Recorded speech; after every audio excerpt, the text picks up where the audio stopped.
Stories train your ears to listen naturally, help you remember words faster, and make speaking easier without stress.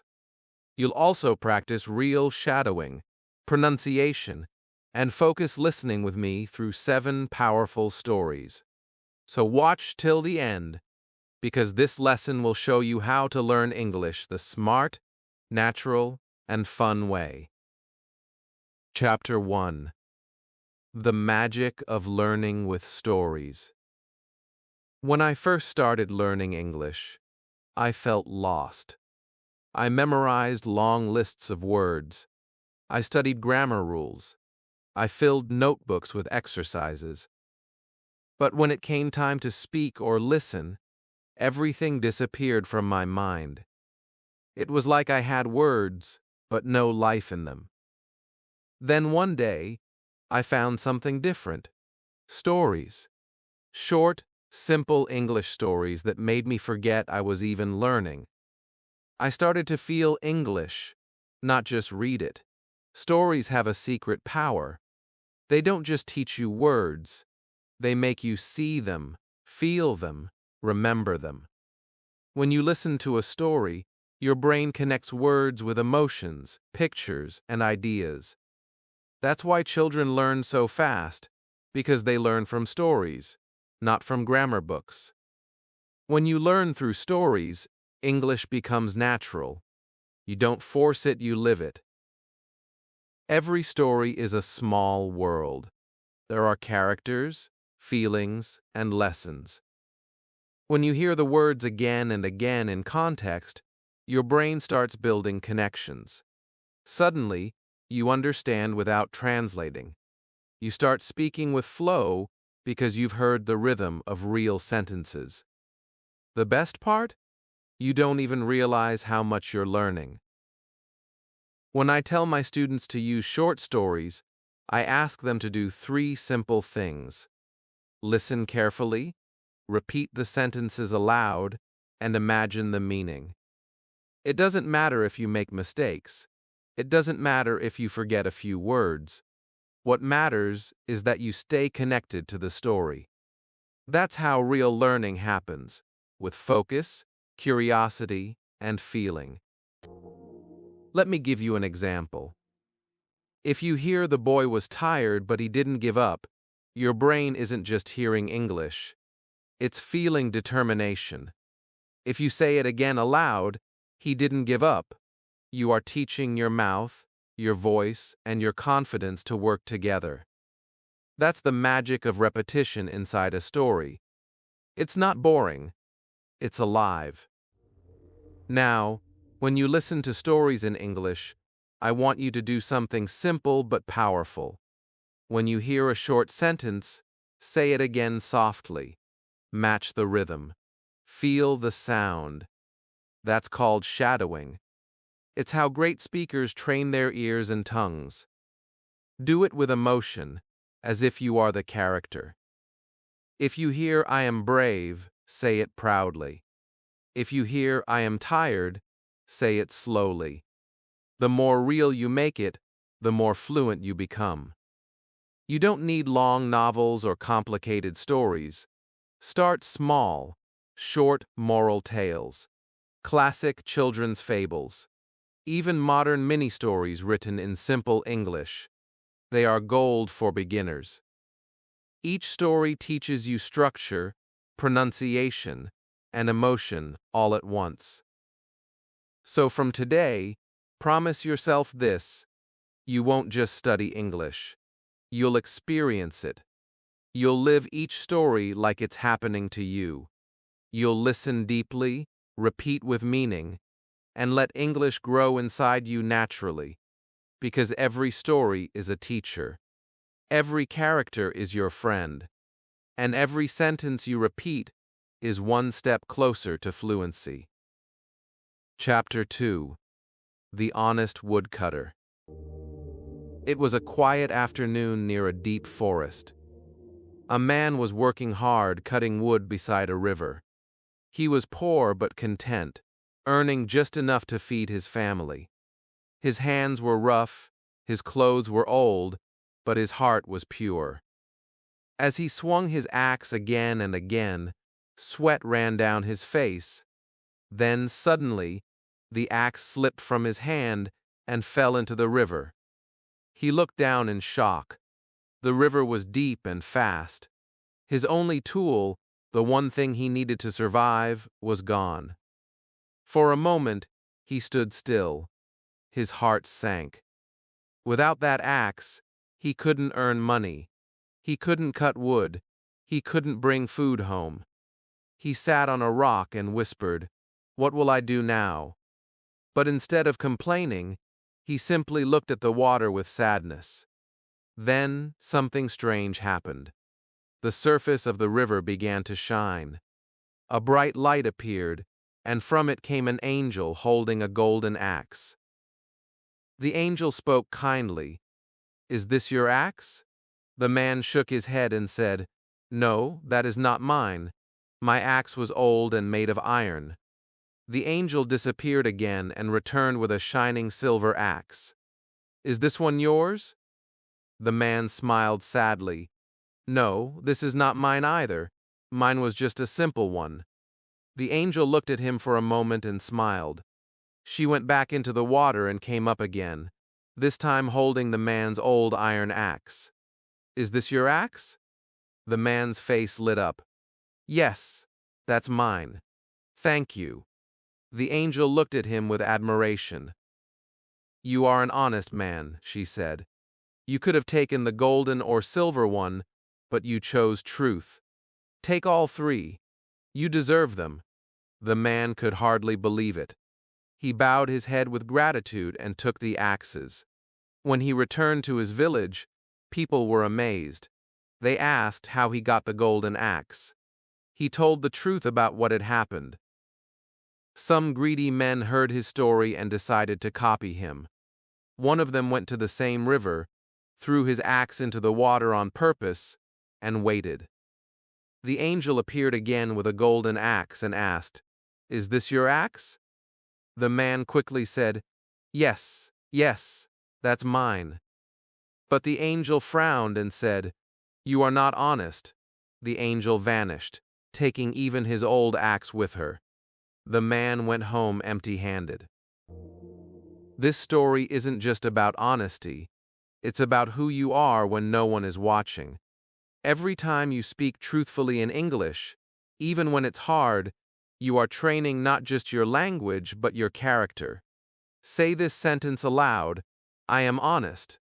Feel how clear it sounds. Say it again: "I speak with truth." When you practice these sentences, don't just repeat words, live them. That's the beauty of stories. They don't just teach you grammar, they remind you what kind of person you want to be.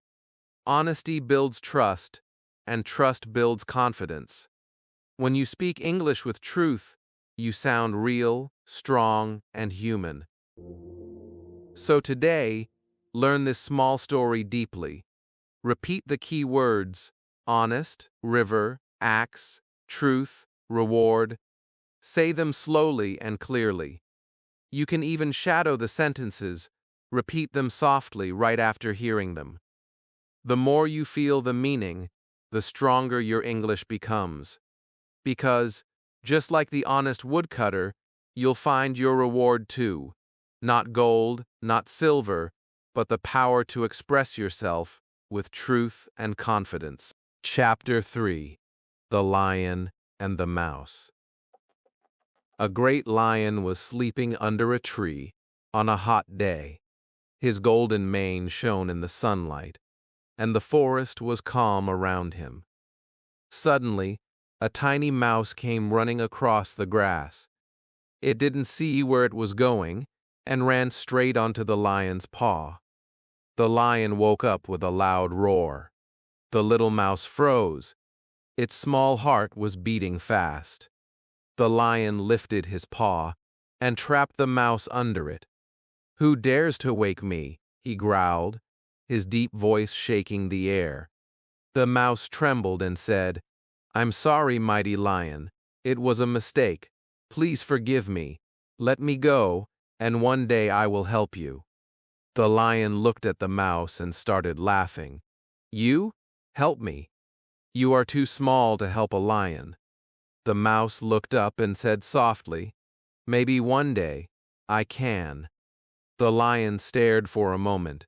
His anger melted into amusement. He lifted his paw and let the mouse run away. Days passed. The forest was full of life again. Birds sang, monkeys played, and the lion walked proudly as king of the jungle. But one afternoon, while chasing a deer, the lion got caught in a hunter's net.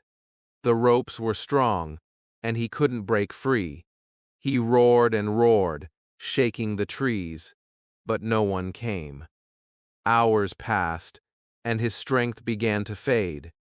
Just then, he heard a small voice nearby. Don't worry, my friend, I will help you. It was the same mouse. The mouse climbed onto the net and began biting the ropes one by one. Its teeth worked fast, cutting through the knots. The lion stayed still, watching in silence. After some time, the net fell apart, and the lion was free. The lion stood up, amazed. You saved my life, he said. The mouse smiled and replied, I told you, one day I would help you. The lion bowed his head and said, Thank you, little friend. I'll never forget this. This small story carries a big message. No one is too small to help another. True strength isn't in size, it's in kindness. Many learners feel like the mouse when they start speaking English, small, unsure, and afraid. But just like the mouse, you can grow stronger with every word you speak. Even small steps matter. Each sentence you repeat builds courage inside you. Try saying this out loud. I can learn. I can help. I am not small. Feel the meaning behind every word. When you repeat these sentences, you aren't just practicing English, you're shaping your mindset. That's what stories do. They help you learn language through feeling, not fear. Now let's use this story for practice. Focus on rhythm and emotion. Say, Please forgive me. Then say, I told you, one day I would help you.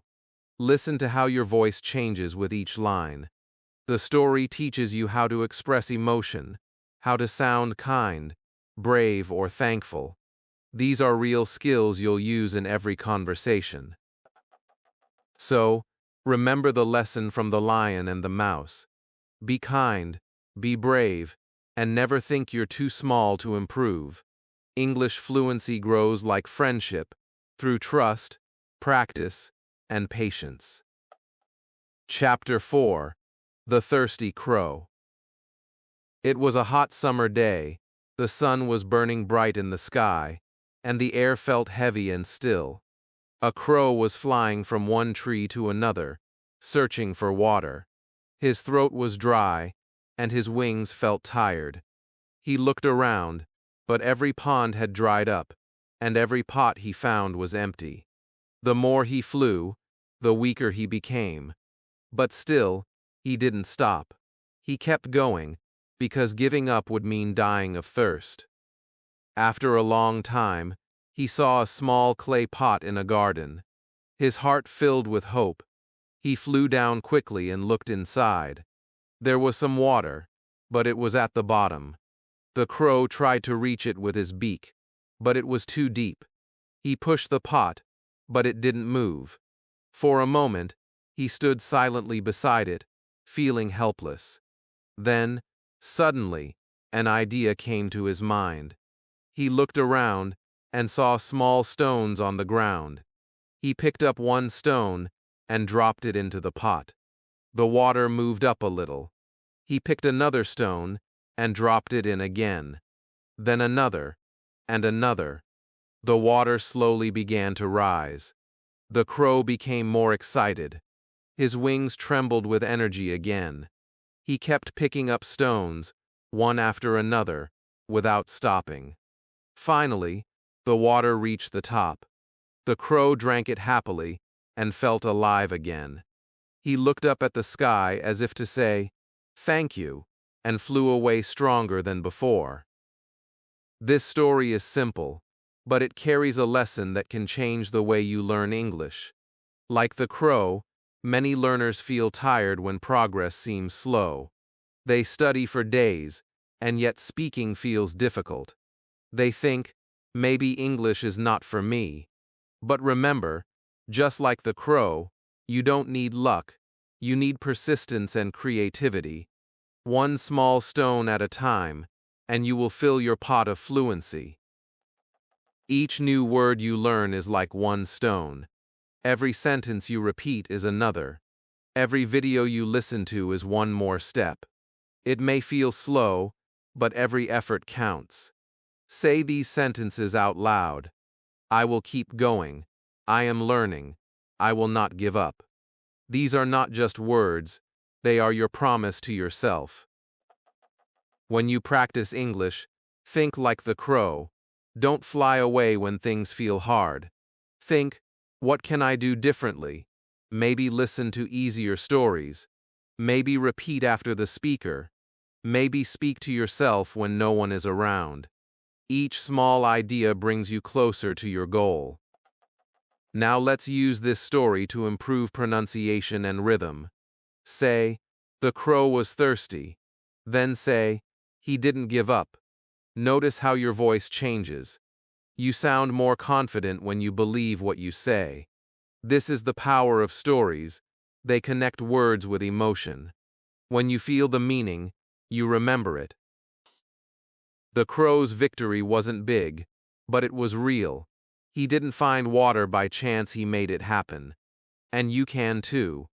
Even if your English feels limited now, your effort will raise your level, slowly but surely. Just like the water in the pot, your progress will rise one drop at a time. So keep flying, keep trying, keep believing that your hard work will bring results. You are not too late, not too weak, and not too far behind. You are learning, and that is enough. Chapter 5: The Boy Who Cried. There once was a young shepherd who looked after a flock of sheep on a small hill near his village. Every morning, he took the sheep out to the green fields, and every evening, he brought them back home. It was a quiet and simple life, but to the boy, it felt boring. He wanted something exciting to happen, something that would make the villagers notice him. One afternoon, while sitting alone and watching the sheep eat grass, a mischievous thought came into his mind. He stood up, ran toward the village, and shouted loudly, "Wolf! A wolf is attacking my sheep! Help me!" The villagers dropped what they were doing and ran up the hill with sticks and tools to save the flock. But when they arrived, there was no wolf. The boy laughed and said, "I was only joking, Allah." The villagers were not pleased. They shook their heads and went back home, warning him not to play with such serious things. The next day, the boy felt the same boredom again. He looked around, smiled to himself, and repeated the trick. He shouted even louder this time, "Wolf! Please help! The wolf is here, Allah!" The villagers once again came running.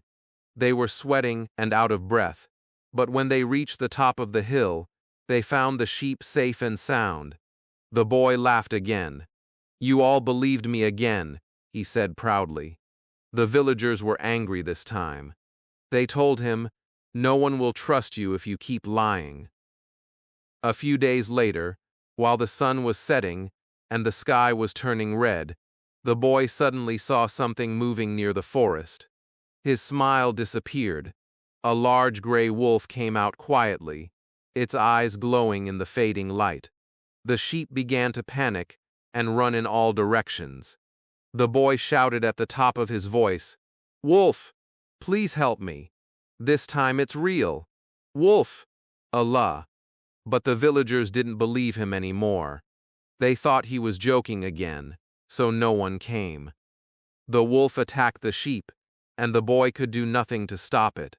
When the villagers finally came to check, They saw what had happened. The boy was sitting on the ground, crying.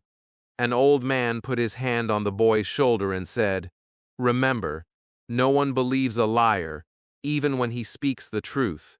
The boy nodded slowly, realizing the pain that lies can bring. This story teaches one of the most important lessons for life and for learning English. Honesty builds trust, and trust builds connection. When you practice speaking English, don't try to sound perfect or pretend to know everything. Speak honestly, speak simply, and people will understand you. Say these lines aloud. I speak truthfully. I want to learn. I will not give up. Feel the meaning in your voice. Every time you repeat words with truth, your confidence grows. Now, take this story as a practice. Use it to train your pronunciation and feeling. Say, "Help! The wolf is coming, Allah." Then, say softly, "No one believed him." Notice how your tone changes between fear and sadness. That change in tone is what makes your English sound alive. The boy lost the trust of others because he used his words without honesty. But you can use your words to build trust, to share truth, and to inspire others. Let your English always carry your real voice, not a fake one. Truth makes language beautiful. Chapter 6. The Golden Egg. A poor farmer once lived with his wife in a small village.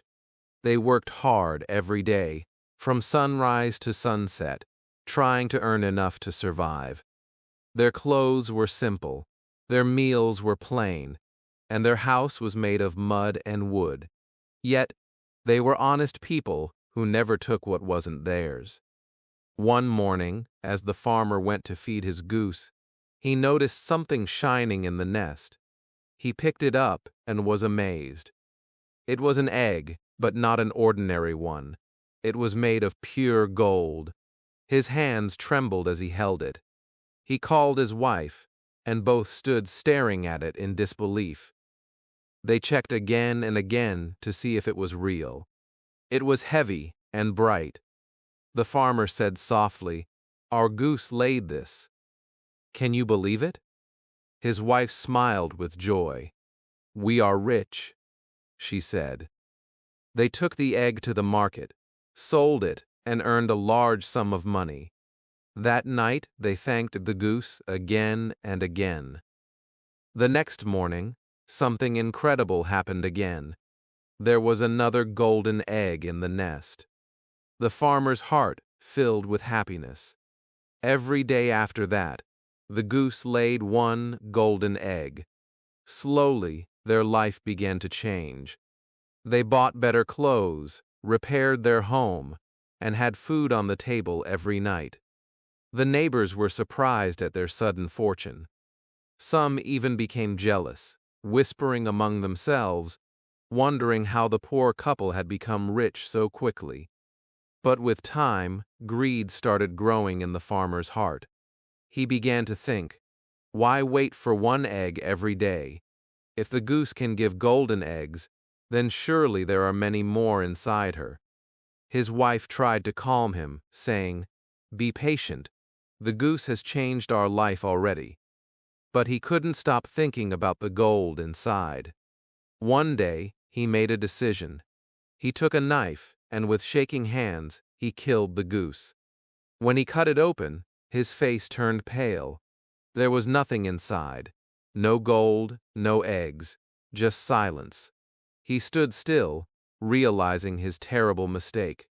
His wife cried, "You have killed our luck. You have destroyed our future." The farmer dropped to his knees, full of regret. They had lost everything because they couldn't wait. The days passed, and soon they were poor again. The house became quiet, and the once happy couple returned to the hard life they once had. This story gives a simple but powerful message. Good things take time. Many learners want quick results.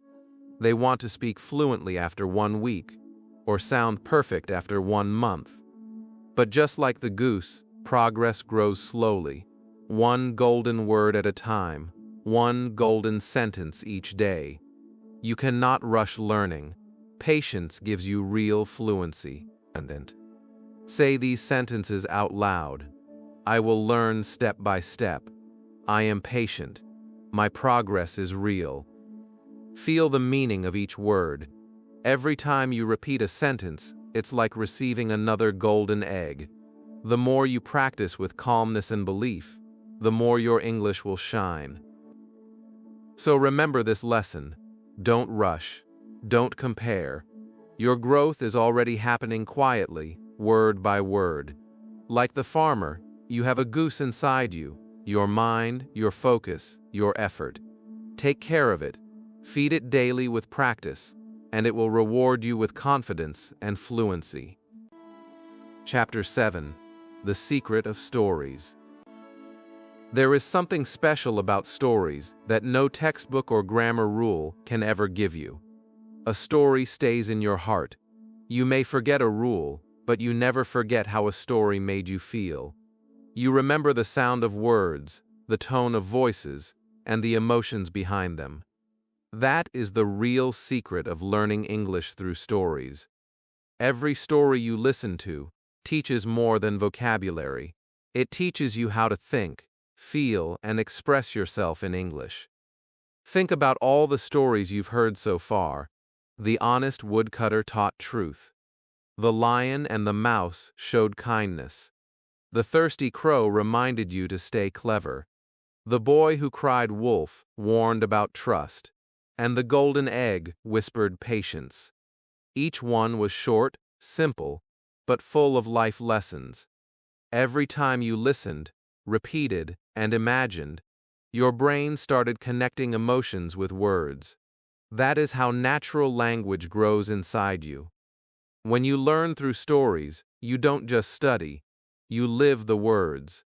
You remember honest not as a word, but as the feeling of being truthful. You understand help not from a dictionary, but from the mouse saving the lion. These connections make English stick in your memory longer and make you speak with meaning instead of memorizing. Now, think of yourself as a character inside these stories. You are the learner who started small, like the mouse. You are the crow who didn't give up. You are the farmer who learned patience. You are becoming fluent, one sentence at a time. That is why stories work.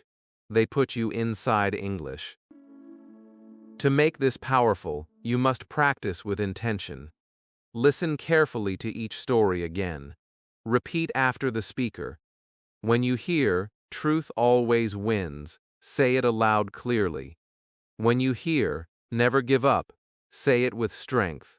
Let your mouth move, let your ears listen, and let your mind feel the meaning. That is how fluency begins. Not from grammar books, but from connection. Every learner who stays with stories becomes confident. At first, they may hesitate. They might think, I understand but can't speak. Then, after a few stories, they start repeating small parts. Soon, they speak full sentences naturally. It happens because stories show real-life rhythm, how words rise and fall, how emotions shape the voice. You don't learn just to talk, you learn to communicate. Now, try a small activity. Think of your favorite story from what you've learned.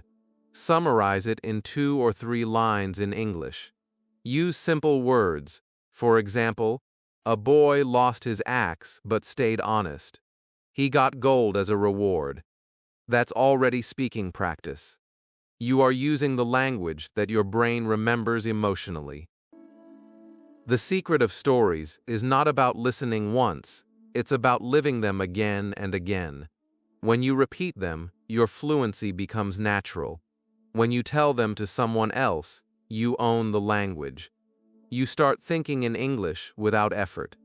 That is why every great teacher says, if you want to learn a language, learn its stories. So, keep listening, keep repeating, keep feeling. Every story you learn adds a new part to your English soul.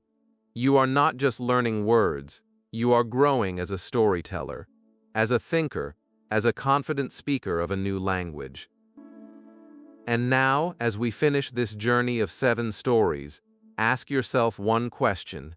Which story taught you the most about yourself? Tell me in the comments below. Your answer might inspire another learner today. If you enjoyed this video and learned something valuable, make sure to like it, subscribe to Bookish English, and share it with your friends.